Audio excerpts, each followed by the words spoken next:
She brought her mom. Oh, they still here. And that was actually her mom's first time seeing her live. So when we think about opportunities, when we think about creating space for one another, it's moments like that we live for, right? There's enough space for all of us to win. So how do you get an opportunity? And when you think about the opportunity, is your first instinct to keep it tucked? Or is it to share with the world and say, yo, how can I amplify my community?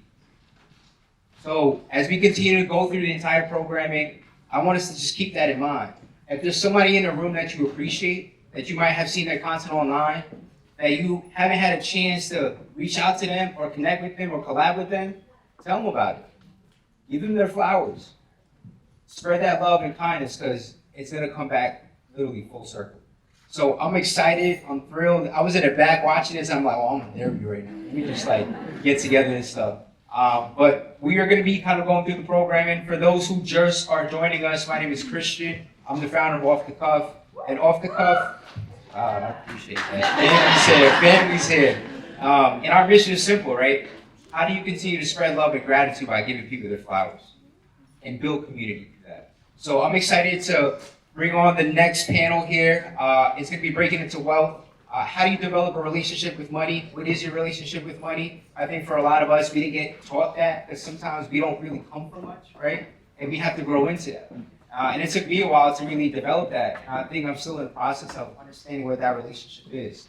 But I'm excited to hear from founders, leaders, entrepreneurs who have been killing it in the game. And I want to invite my guy, Chris, who is the founder of Latin Wealth, an amazing podcast. And I'll turn it over to him to do his thing.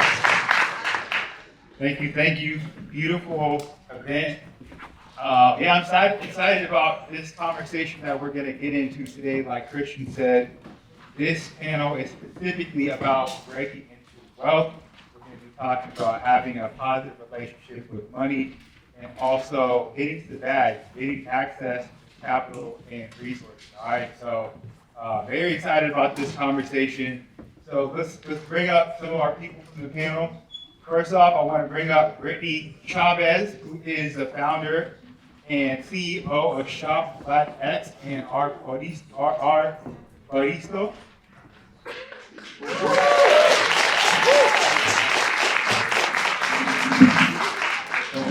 And give it up for Joe Cruz. Joe Cruz, who is the founder of Yabe Tequila.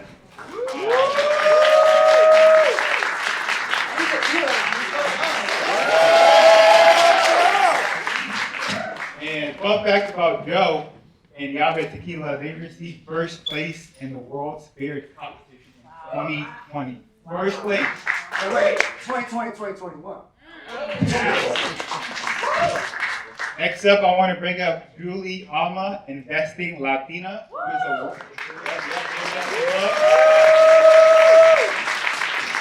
is award-winning personal finance expert, a wealth of knowledge when it comes to investing in index funds, ETFs, stocks, and paying off debt. Also want to bring up Brandon Pena. Give it up.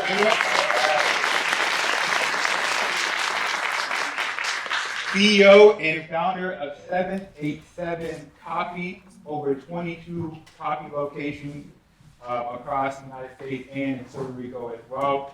Last but not least, I want to bring up Cynthia. Give it up for Cynthia. She is known for helping you earn more and build wealth while leveraging your 9 to 5. And fun fact about Cynthia, she has increased her income from $48,000 to over $200,000 within 5 years of her professional career.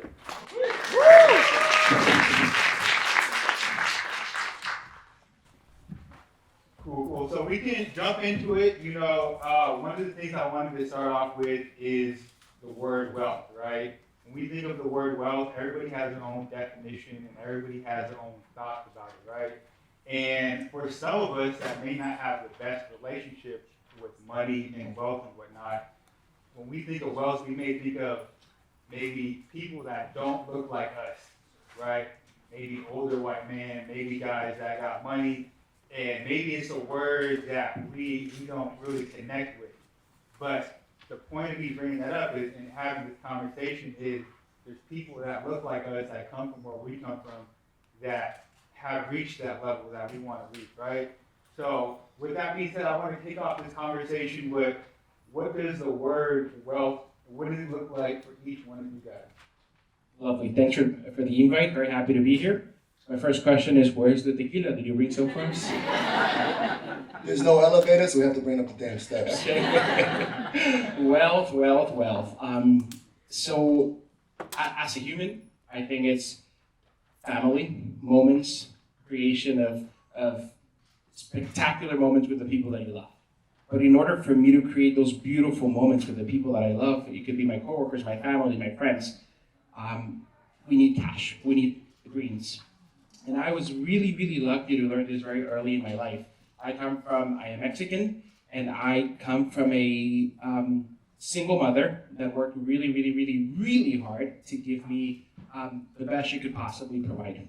And in a Christian family where we have to remain humble, because that's kind of what it's taught in school and religion in school.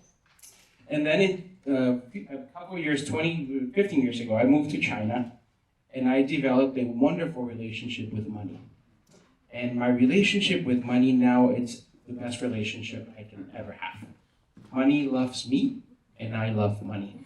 And we have come to a beautiful agreement of wealth. I wrote a letter to money when I was living in Shanghai, and I told money the type of relationship I wanted to have with money, and what I expected from money, and what I was willing to do with that money that I was earning and giving. My mentality is that I live in abundance. I want to be in abundance. I love being in abundance. And I don't know if it attracts abundance, but fortunately, I've been able to live the life that I've always dreamed of and impact my community in a very positive way.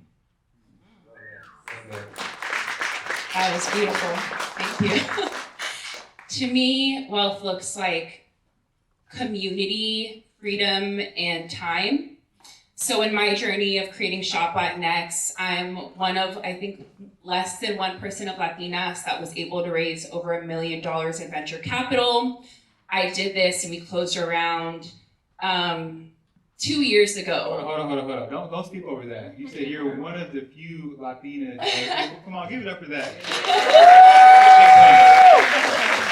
Crazy. And I think, I was surrounded by a lot of men in venture capital that had this vision for Shop Latinx to be either, $1 billion company. That's what investors invest in the venture capital space. They either want your company to get acquired or go public on the stock market. And so I think for the last few years, I've been consuming these projections that these white men want for me and my company. And because of that, Shop Latinx went in so many different directions. We created this marketplace platform of e-commerce, Latino-owned brands where you can, shop on our platform and purchase kind of like an Amazon or an Etsy. We went so many different directions because I was, I'm like, Shop Latinx needs to be $1 billion company, blah, blah, blah. But I think, what I realized is the product isn't an e-commerce. It's not, creating $1 billion company. The product is really, it's been our community this whole time. They didn't want, they're not looking to purchase from us. They just want to be seen. And that's when I realized, and that's when these opportunities came to me, like, do I want $1 billion company or will like $1 million change my life? Would $500,000 change my life? And so these are things that have been coming, like downloads that have been coming to me in the last few weeks that I'm really processing is like, wow, I don't really need that much to be happy. And so wealth to me really looks like community, bringing people together. It looks like joy. It looks like freedom when it comes to having the time to touch grass and hug trees. I don't want to have a board. I don't want to have anyone on my board. I don't want to be burnt out and work overtime. So to me, that's what wealth truly is. Love it. Ironically, the guy who owns the tequila company doesn't give a shit about money. And it's gonna be, I explain why, because at the end of the day, whether you're trying to make more money or buy some properties, we're chasing smiles. At the end of the day, you wanna be happy. Like, all that money stuff is cool, but it changes the people around you, and it changes people in your family. I'm a testament to that, guaranteed. And when I was creating Ave Tequila, I wasn't creating it for my net worth, I was building a network. So now, being as honest as I can, for the first time in my life, I went from having drug dealers on my phone, that play sports in the hood and people that you knew, to having billionaires and 100 millionaires on my phone. Like, when I have a new concept, I can shoot out a text in a group text message, and within minutes, it's like come to the office. I never had that world before. I've been the same dude this whole time, Puerto Rican from the hood, wear it on my sleeve. So it's no perception of who I am. Born and raised in Spanish Harlem, single dad from the hood. Started as a stock boy in a liquor store, went from a stock boy to owning the store, to a merchandiser, to a salesman, to second in charge of the country, to running the country, to waking up August 26, 2015, 7:30 in the morning, retiring. And when I retired, all of a sudden, people loved me. The industry was offering me millions and millions, and I was like, now I know my worth. Because I was that kid at the time that walked into a boardroom in a project to feel the exact same. And there was value in that. I go anywhere in this country, anywhere in this world. I did a trip to North Dakota, South Dakota, Nebraska. That's crazy. I was the only Puerto Rican there, literally. I was the darkest person here, look how light I am. That was crazy to me. Well, if I didn't create Yahweh, I would have no reason to be there. So at the end of the day, like, true power is empowering others. The reason I came here is when Christian reached out. And Christian I never met. He reached out because of Calixto, and we were texting and talking, and I was like, my job is to empower our people. So I'm here, if you guys are in this audience, you're trying to do something to better yourselves. I don't care what level you're at in your business, get that out of your head. That's the most overrated thing in the world. You showed up today, so you're doing something to build your business. I'm here, I'm a resource for you guys. Doesn't matter if we just met, I've known you for years. When you see me walking around, we're gonna have a happy hour after this for 2 hours, you better come approach me. Because whatever I have, you guys have. So it's simple as that. So I'm here for you guys, Latino, born and raised in the hood, but I live there by choice now. And one of my brothers, James Gonzalez, and Thali in the office. So I'm gonna say that because during COVID, we were feeding 6,000 people a day in our neighborhood. And that was one of the real things I ever did. So it's those guys. Hell yeah.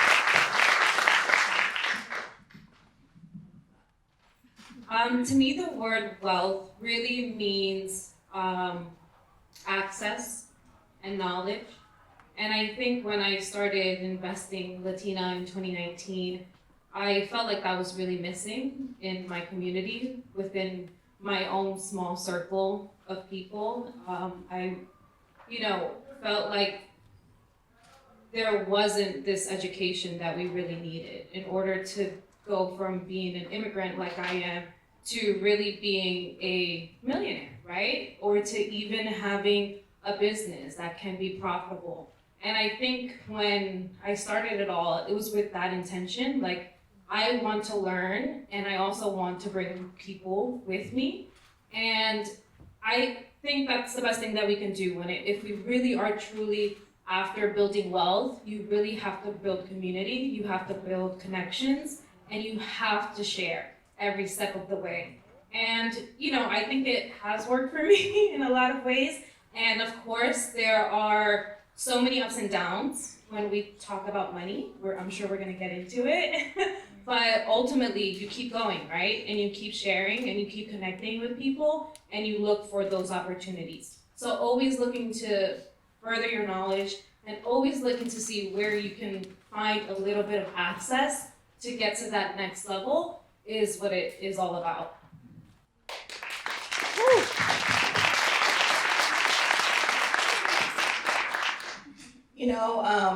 I call myself the 9-to-5 hottie. So I started finance really also because, similar to other folks on this panel, I felt a voice was missing. But as I started to grow my own wealth in my 9-to-5, I realized that when it comes to wealth, we often don't associate wealth with rest. And that's really how I think about wealth.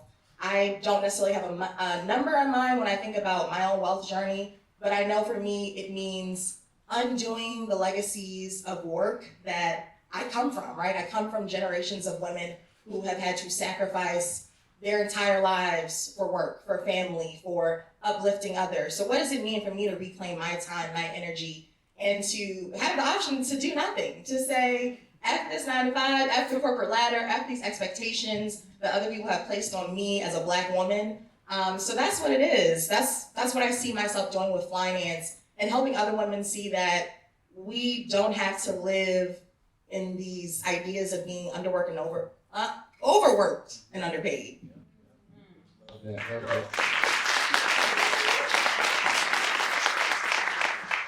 Yeah, I love that. I mean, I love everybody's answers. You know, I want everybody to understand that the word wealth, abundance, prosperity, all freedom, you know, rest, these words belong to us as well, the Black and Brown community. They're not just reserved for a certain demographic of people, they belong to us as well. So, with that being said, you know, I want to have a conversation about relationship with money. And really, I want to start off with you. I want you to talk about your relationship with money before you were intentional about improving it, right? I know you overcame a lot of debt, you paid off a lot of debt and whatnot, and you know, it was due to overconsumption. We'd love for you to talk about that in your relationship with money. Julie.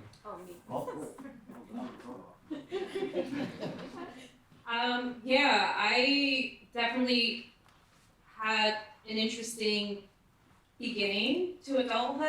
I worked in fashion for a very, very long time, and I felt a lot of pressure working in the fashion industry to look a certain way, right? You're like walking into these rooms, especially in a community like the fashion community when I started almost 20 years ago, was really 95% white, right? So there was always this sort of bit of pressure to look a certain way, and that led to me to a path of overconsumption for me. Like, I was shopping every single day. I was not like holding back, and it was something that ultimately led to my demise, right? A couple of years later, all of a sudden, I had huge amounts of debt, and it was really sad for me. It was a really, really dark time for me because I was lucky enough that I went to a state school here in New York. I didn't have a lot of student loan debt. I graduated and paid off my student loans very shortly after graduating. So I had like a good foundation, you can sort of say, in a sense, but I just didn't really have any control. And I think control is a very important word when it comes to money and finances, because it's really what's going to allow you to make good decisions. You have to be able to control your emotions, control your decisions, so that you can choose, okay, I'm gonna decide to pay for this. I'm going to decide to actually, instead of buying another pair of shoes, which, you know, as women we love, I'm going to put that money towards my investment account. And it took a long time to really just kind of sit in the pity and kind of decide eventually I didn't want to be in that place. And a big part of that was my family. Like, my dad got very sick very suddenly, and the pressure kind of came down on me as his eldest daughter. And I felt like I have to change my life.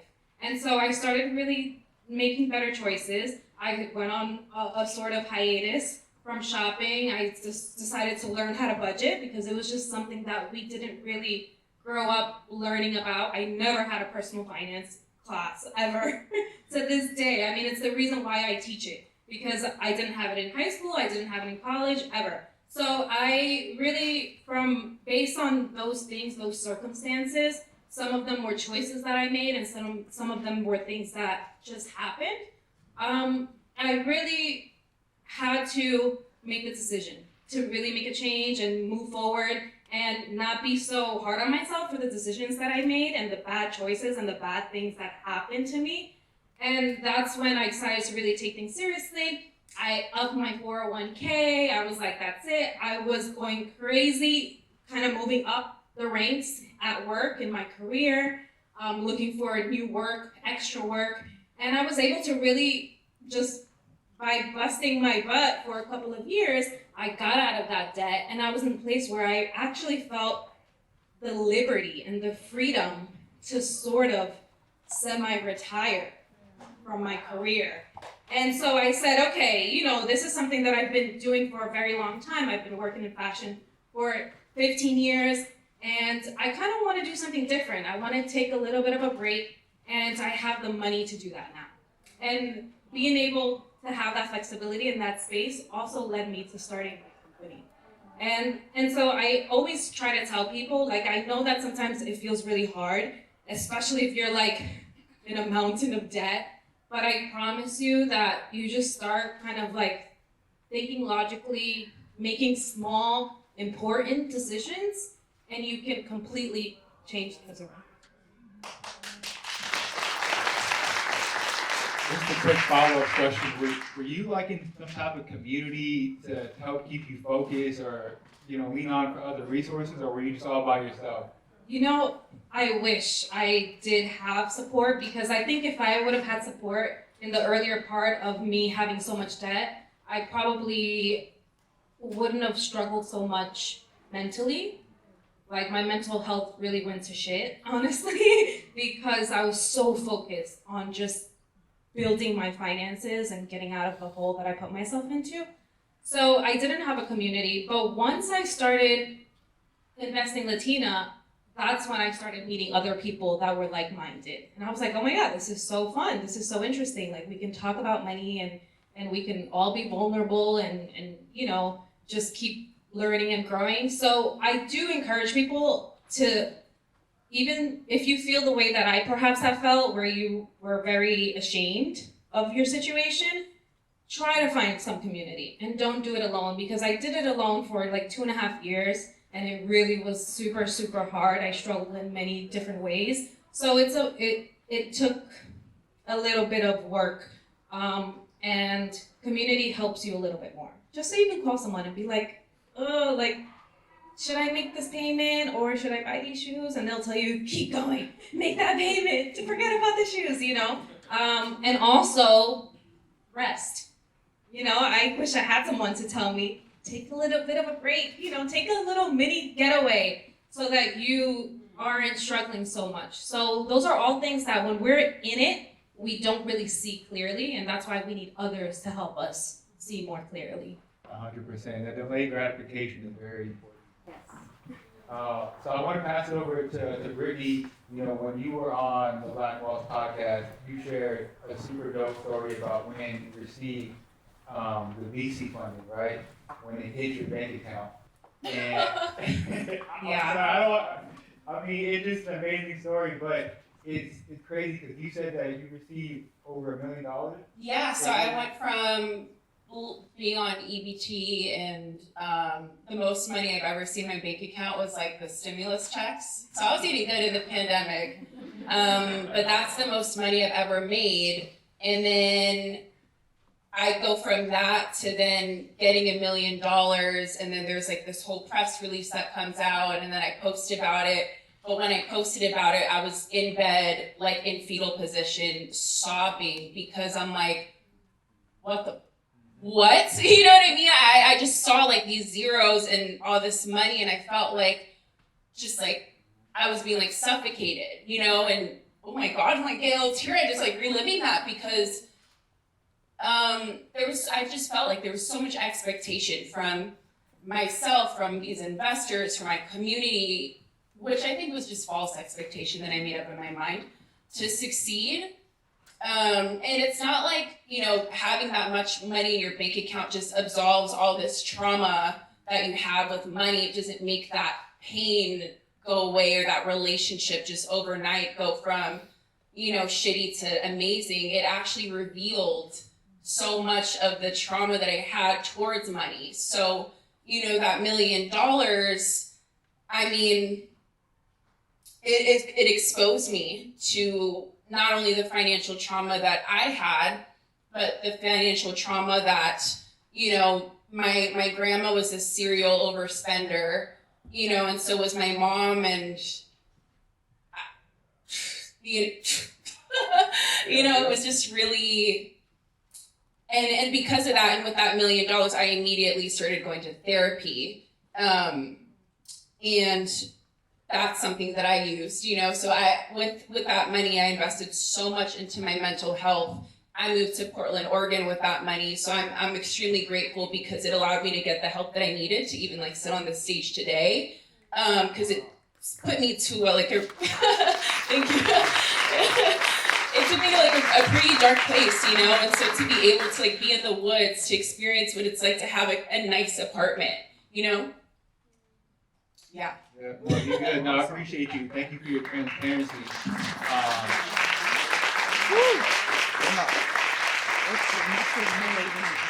I wanted to bring that up because so many people may think that $1 million is just going to solve all their problems right away.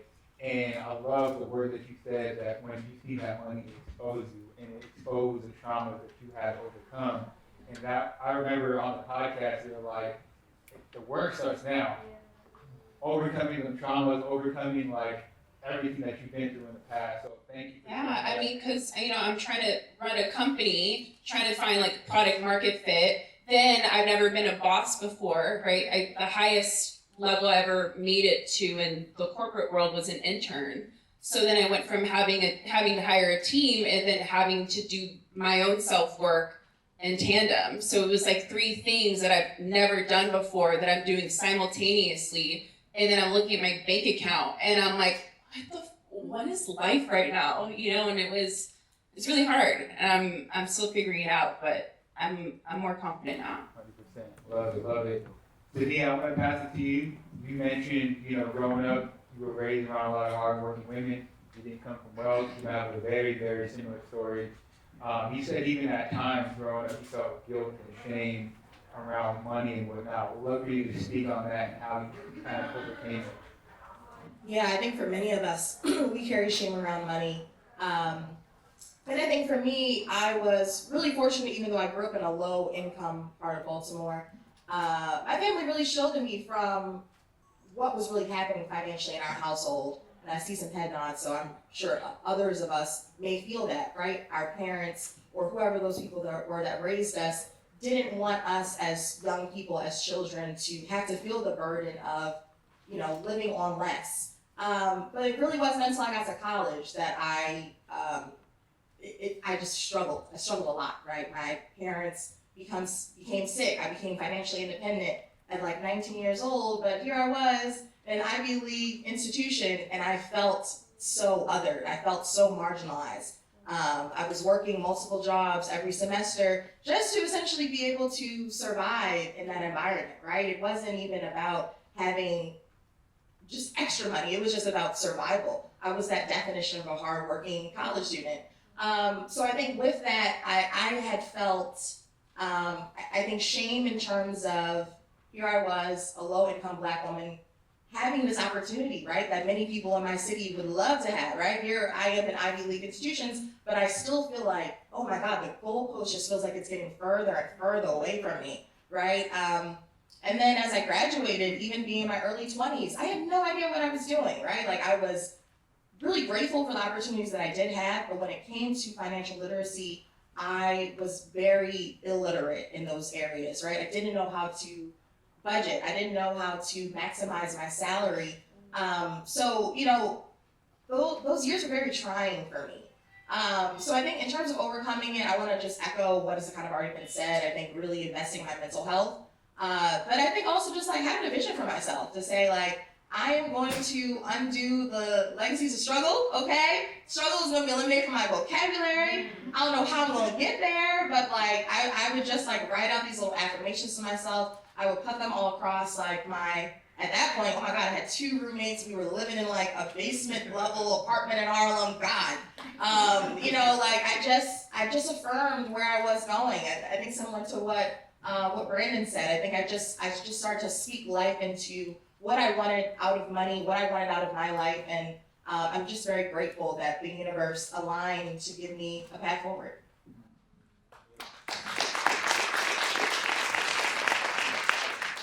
So Brandon, talk to us, man. Before you had the mindset of like receiving abundance and wealth and your love for money and whatnot, as you said, talk to us before that. How did you get to that point? Right. So I really believe in the power of being grateful and in the power of everything we are and everything we've heard here. It's part of who we are. And embracing that makes a difference. So I am not trying to speak without an accent. I am not trying to be white. I am happy to be Latino. I am happy extremely happy to be Latino. My first job was at a McDonald's, and I'm not trying to hype that. A single mother and being hungry for money and to support my family, it's what makes me who I am. I was featured on Forbes as one of the next 100 entrepreneurs of the world. My sister called me and said, what does it feel? You're on Forbes now. And I said, I feel absolutely nothing. Because that is a consequence of hard work, passion, dedication, and impact towards the community. I don't have employees, I have coworkers. I'm in the business of building a better world, my world, the world that I surround myself with. I am in the business of creating better communities. It's an honor for me to be who I am. Recently, I got a call from Inc. magazine to invite me to go to Cabo San Lucas with 12 other entrepreneurs. I accepted, I went to Cabo, and I was sitting in a dinner table, long table, along with 11 other white, Caucasian, Jewish men. And I asked Scott, the editor-in-chief, why me, Scott? And he said 2 things. One is obvious, your color, we need diversity in this table. And 2, because you're the only one that talks about humans and not just Wall Street. So we change lives through every single cup of coffee.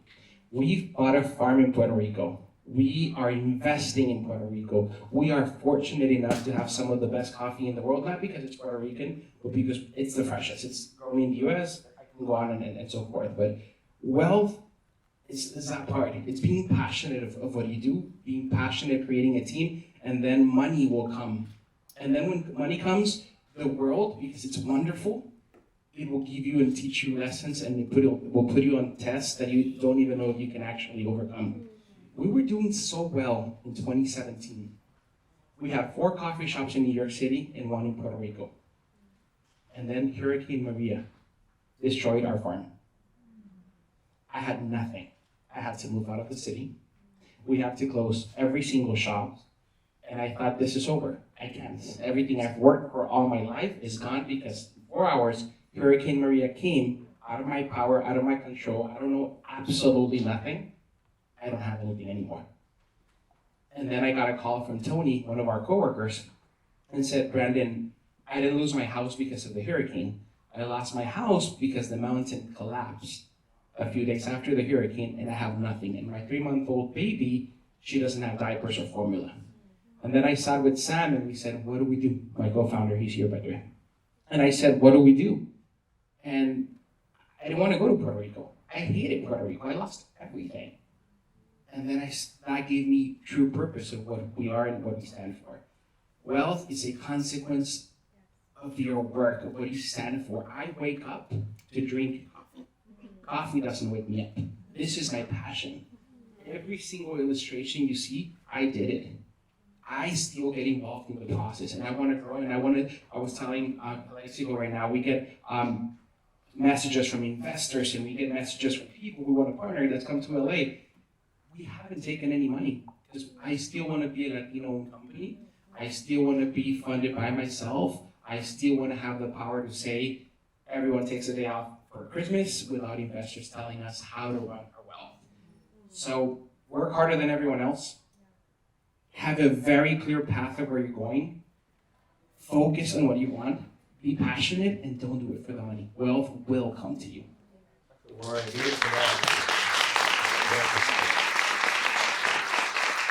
Well, talk to us, man. You're the hustler. You're the hustler. You raised your son. Talk to us about your relationship with money, especially as a single father and whatnot. Yeah, man, it's the most humbling thing in the world to raise my son, while creating Agua Tequila, because I work nonstop. Recently I posted I took my first vacation in 8 years. I realized how bad I needed it, and of course it was whatever. But it's crazy. Like, it's just, my body melts it. And I was like, oh my God, that's amazing. That's what chilling feels like. And then 2 days later, I'm back. But the greatest thing I can say about my son, and he's the first investor in Yava, because my son made my life very, very easy. Seriously, he's never done drugs, didn't drink. When I created Yava Tequila, I'll give you a little back end of the story. I took 10 months off from drinking and dating. I was single, so drinking was the easy part to give up, trust me. And I hit my birthday and I told my team, I started out with $20,000, so it's the exact amount. $19,908 is what I had to start out with tequila. So I just, and I sold out of my book bag for 2 years to raise the money. So I didn't need a VC, thank God, like that story's dope, I love that you did that. All I knew was working hard. But so now I took the 10 months off, and the first drink I took after that 10-month hiatus of only being was down in Mexico with my team, my first bottle created with the master distiller. I'm a celebratory drink, I don't drink to just drink. I won't just drink or whatever. I'll take that clap, I wasn't ready for it, I was dope. But my son, I come back home and I told my son, we have a little bit of money now, because I had to sacrifice everything. Me and my son ate from a dollar store for 2 years, literally. Like I remember my son comes home from school, he comes in, I'm like, son, I gotta talk to you about something. He's like, this is weird. He sits down, I'm like, look, we're gonna have to eat from the dollar store for, a while. And he was like, oodles and noodles and Hot Pockets, that's dope. And I was like, oh shit, that's right, it's 13. Of course it makes sense. So now, a couple years later, the backpack days, building Yave, making a little bit of money. And while building Yave, people, again, after the backpack days, when I was working in a liquor store, I went from running the country for brands to back in the liquor store, working my old distributor job, and a friend's bar to reboot my mind. And I stripped myself naked and start from scratch, just reboot everything. And my son comes home. I always sat in the same spot on my sofa. So my son walks up, my son, I gotta talk to you. He's like, we got less money? And I was like, no, I gotta talk to you. Because he remembered that day, it was like, he was traumatized. He sits down, and I thought about it later. When I first had the combo, he was on the left side of the sofa, second time on the right. And I figured if I sat in a different spot, we'd have more money. Swear to God, that's what he told me. So he sits down, and I was like, you know what, son, we keep whatever you want tonight. We got a little bit more money. And he was adamant. He was like, nope. I'll make us dinner down. We got a lot of stuff. We just went shopping the other day. I was like, nah, we could buy something. It took me 15 minutes to convince my own son to buy whatever he wanted. So then it took some time. I want sushi. We ordered enough sushi for like 10 people. It was way too much food in my crib. He went all the way the other way. And we were eating. And my son and I, we always had these in-depth conversations. And my son looks at me. And I remember I was watching TV. He looks right in my eyes. I was like, what's up? And he's like, why'd you do that? And I was like, what? He was like, everything. Just left the big company, all this money to do it. And I was like, fed my passion. I don't know how to explain it to you any other way. And I was like, I want you to feed your passion. He was like, you know what? I love video games and film. I was like, choose one and dominate, don't care what it is. 3 weeks later, he comes in the house. He's like, Dad, film. All he says, swear to God, film's like, word, get it. The next day he comes in, he's like, Dad, I got the plan. Sits next to me, he said, I'm gonna go to college, I'm gonna get a scholarship, you won't have to pay for it, I'm gonna change my whole life. I was like, word. Whole conversation, swear to God, that's exactly what we do. 3 months later, he comes in and he throws a paper in my lap. I'm like, what the? Wait, my son's not rude. So now, he's on my left, and he's like looking at me. He's looking at me with like one eye. And I was like, no way. It was a full scholarship to college 3 months later. I get choked up thinking about it, because to know that I was building out of it, busting my ass, doing everything I had to do while raising my son, sometimes you doubt if I'm there for him enough. That's my guy. Like, again, first investor, that's my everything. And for him to have done that meant everything. And I was like, why'd you do it? He was like, in this house we say it and we do it, Dad, that's it. And I was like, wow. Like, yeah, it chokes me up. But yeah, it's crazy. And more of the thing you guys are talking about, the grind and everything I hear, like, first of all, it's amazing that we're all up here as Latinos talking this shit. This is dope.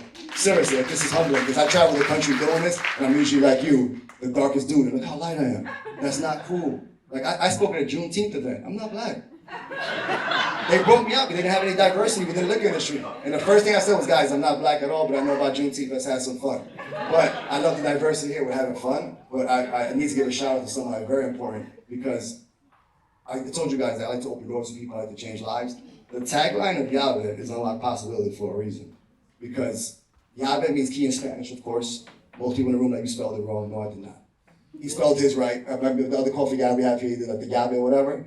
Mine I did Y-A-V-E because I wanted the whole world to say it. When you split the word, it's Yave, like now you see, seeing, believing. You have to sound, you have to Yave. So it was a triple entendre.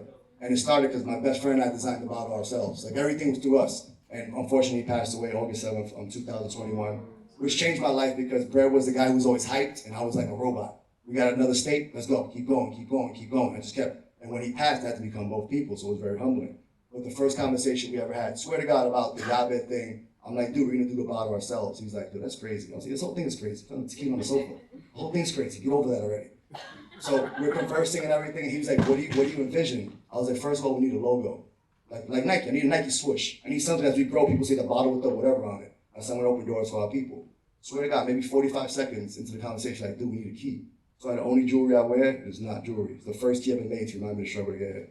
The first thing I shipped to my crib, the first thing that meant something to me, and I still live like before this Java days. My bank account may be different, but I'm not. Money brings out the real you. So I live in East Harlem by choice because I'm part of almost every single board in East Harlem, every charity I'm involved in. If you come to East Harlem, you're gonna come to me at some point. And I do it so my people know I got their back. And the more that I have, I bring it back into my community. Because my job as Joe Cruz Jr., Puerto Rican, Skeeter, whatever you want to call me, is to drop the ladder down for my people. I can't force you to climb it. It's gonna be there though. If you don't climb it, that's your fault. I can't do anything about it. But the second you come to the next level, you can hit my phone, you can text me, you can come to me. When I post on social media events, I'm inviting everybody around me. I don't do those little few people. Everybody come up. Like at Fonda Boricua, again, another Puerto Rican restaurant. I have Chase Bank and Bank of America sponsor damn near everything I do. I do an event, I ain't paying for it. But y'all could come by and it's covered. We did our first, we were talking about financial literacy, you guys, and I love that, I swear to God, because we lack that so much. Teaching my son a lot about it, so I need some more help from you guys. But we did an event at Fonda Boricua. They told me I could invite, they had a budget for 25 people. I invited 25 people. I said, I can't control how many people show up. I invited 25 people, and I was like, hey, I put my disclaimer, 25 people only, you're the 25 I invited, 150 people showed up. And I'll never forget, it started at 7 p.m., and it was like 6:45, and they're worried. I'm like, look, my people aren't on Puerto Rican time. They'll be outside, trust me. They'll be good. And at 6:50, all of a sudden, swarms. And when the first wave came, it was like 30 people. Oh, that's not too crazy. Another 100-something people showed like, bam. And as I told you, when I put the flag out, people coming. Now it's your job to, I want to see what you guys do. You tested me, now I see what you guys do. And from that day forward, both of those banks have been bouncing back and forth, supporting what I'm doing to help people. So again, I have resources. Come see me. Not just money. Get that money shit out your head. I'm not just throwing out money. But if you guys need anything that I can help with, I swear on my son, who you know how much I love right now, I'm going to do what I can to help you guys. I swear. Love that. So, we're kind of running short on time, but I want to pass this question to Zania, transition this a little bit. You know, I want to talk about gaining access to wealth, getting to the value and whatnot. And really, your platform is teaching people how to leverage their 9-to-5 to create wealth, to create freedom and whatnot. If you can quickly give the folks out there some tips on how to do that. I know there's a lot of individuals out there that have a job, and they're curious, how do you travel so much? How do you go from 48,000 to 200,000? If you can give us some tips real quick, that would be great. Yeah, not to put me on the spot or anything. I think there are a couple things I just want to share with this audience, especially for those of us, we're here, we're young, we're black, we're brown. One, we have to get this idea that there is any type of job loyalty anymore, right? Our jobs will replace us. Our jobs will be posted and we will be replaced. So we have to have that same mindset around our careers, right? How are we maximizing our skills, our opportunities, and also the best working years of our lives, right? So if you are in a job right now where you know they playing with you, they breadcrumbing you, right? You're not seeing your salary increase, though you know you're putting in the work, they're making you the workhorse of the team. I implore you to leave that job, right? Okay, even though there's a lot of talk about we're in a recession, there's a lot of volatility, right? There's still a lot of money to be made, and I'm sure in your industry or pivoting into another industry. I think the second thing that I also want to leave you with is that you already have 6-7-figure skills already. You don't need to be qualified by another degree. You don't need a white person to tell you. You don't need any other organizations to prove to you that you already have those skills. So I really want you to think about, in this ever-expanding marketplace that we're in, how are you using your high-paying skills to help you grow your bag, to help you create impact, right? I never saw myself as a digital creator, but I realized that I did have skills that people were coming to me for. And it wasn't until I kind of carved out my own lane that I saw, wow, these skills are actually worth a lot more than my 9-to-5 was ever gonna pay me. And I think number 3, anyone who's in a 9-to-5 right now, I'm sure Julie could tell you about this too, I really want you to see that your 9-to-5 could be a vehicle for you to start building wealth. I didn't know anything about investing when I started working a 9-to-5, but I had this 401k that was sitting there, and I'm very grateful that I had Black and brown employees that pulled me to the side and said, you need to put some of your paycheck into that 401k. That became a vehicle for me to build my first 6-figure net worth. And I think sometimes that there's a lot of talk online on social media around, you should be investing in the most volatile stocks. I want to tell you, there's nothing wrong with being a set it and forget it investor and have that money grow in the back end while you focus your energy on things that maybe you can scale and that you can bring to the forefront. So those are my tips. If you have any questions, happy to chat to anyone after. we start wrapping this thing up, I would love for you guys to go down the line and just let people know where they can connect with you. We'll definitely connect with each and every one of these people today, but talk to people where can they connect with you.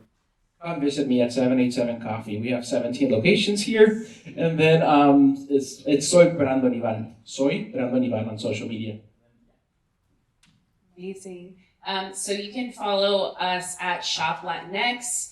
We are now a media and content platform that aims to amplify Latinos doing dope shit. So reach out to us.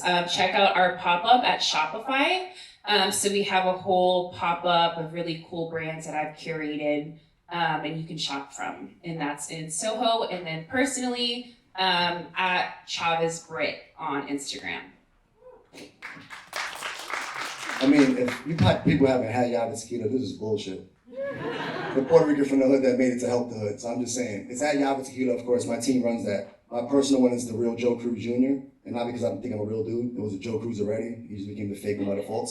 So at the real Joe Cruz Jr., reach out if I can help you guys in any way.